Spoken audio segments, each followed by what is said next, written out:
দুর্বৃত্তায়ন রোধে গণমাধ্যমের ভূমিকা শীর্ষক আলোচনা দিয়ে শুরু হলো এসএটিভি রাউন্ড টেবিল। আলোচনায় দুর্বৃত্তায়ন রোধে গণমাধ্যমের মালিক, বিজ্ঞাপনদাতা, প্রশাসন ও আমলাতান্ত্রিক জটিলতার নানা দিক তুলে ধরেন আলোচকরা।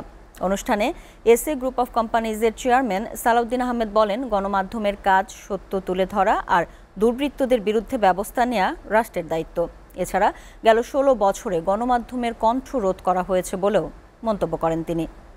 আশিকুল আলমের প্রতিবেদনে দেখুন বিস্তারিত। সম্পাদক আছেন। দুর্বৃত্তায়ন রোধে গণমাধ্যমের ভূমিকা শীর্ষক গোলটেবিল আলোচনার আয়োজন করে এসএটিভি। রাজধানীর গুলশানে এসএটিভির স্টুডিওতে অনুষ্ঠিত আলোচনায় অংশ নেন গণমাধ্যম সম্পাদক, মালিক, শিক্ষক ও গবেষকরা। এ সময় তারা গণমাধ্যমের স্বাধীনতা, দুর্বৃত্তায়ন রোধে নানা মত তুলে ধরেন। করলে গণমাধ্যম স্বাধীন সংবাদ প্রকাশ করবে, বিষয়টা এরকম না।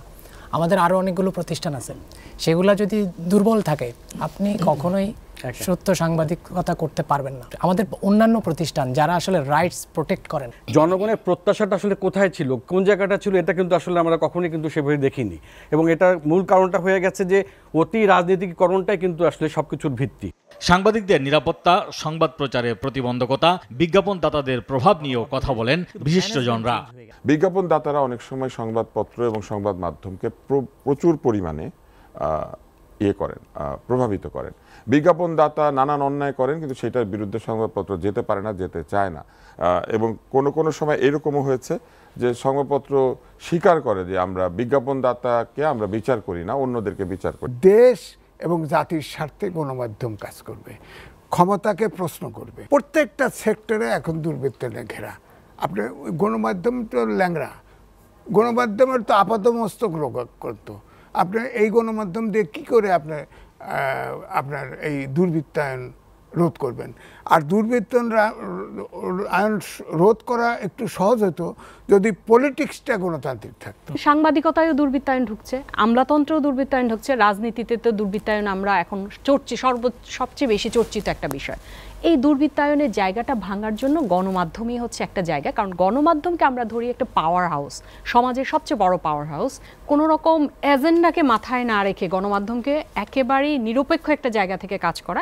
গেল ১৬ বছরে গণমাধ্যমের স্বাধীনতা খর্বের পাশাপাশি সাংবাদিকদের স্বাধীন মত প্রকাশেও বাধা দেওয়া হয়েছে জানিয়ে এসএ গ্রুপ অফ কোম্পানিজের চেয়ারম্যান সালাউদ্দিন আহমেদ বলেন, দুর্বৃত্তায়ন রোধে গণমাধ্যম জোরালো ভূমিকা রাখলেও সংশ্লিষ্টদের বিরুদ্ধে ব্যবস্থা নেয় না রাষ্ট্র।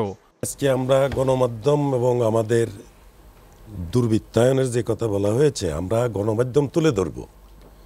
রাষ্ট্রের এবং যারা পরিচালনা করবেন, রাষ্ট্রের আমলা এবং যারা রয়েছেন সংশ্লিষ্টরা, তাদের চিন্তা করতে হবে যে এই সংবাদগুলি যেটা তুলে ধরা হয় সেটাকে তদন্ত করে তাদের বিরুদ্ধে ব্যবস্থা নেওয়া, অথবা যদি মিথ্যা সংবাদ হয় তাইলে সংস্থার ব্যবস্থা নেওয়া। এটাকে যদি আমরা তুলে ধরলাম, স্বাধীন সাংবাদিকতা করলাম, কিন্তু মূল্যায়ন কিছুই হলো না, তাইলে আমরা সংবাদ তুলে ধরলাম আমরা টেলিভিশনের পর্দায়, কিন্তু কাজে আসলো না। তাইলে যে রিপোর্ট প্রকাশিত হবে তার একটা রেজাল্ট থাকতে হবে। প্রশাসনে ঘাপটি মেরে থাকা দুর্বৃত্তদের বিরুদ্ধে ব্যবস্থা নেওয়ার কথাও বলেন সালাউদ্দিন আহমেদ। যে ১৬ বছরে মানুষের বাক স্বাধীনতাকে খর্ব করেছে, সংবাদপত্রের স্বাধীনতাকে খর্ব করেছে, সব কিছুতে মানুষের জনগণের কল্যাণে, জনগণের কথা তুলে ধরার জন্য মিডিয়াকে বাধ্য করেছে এবং নিষেধ করেছেন।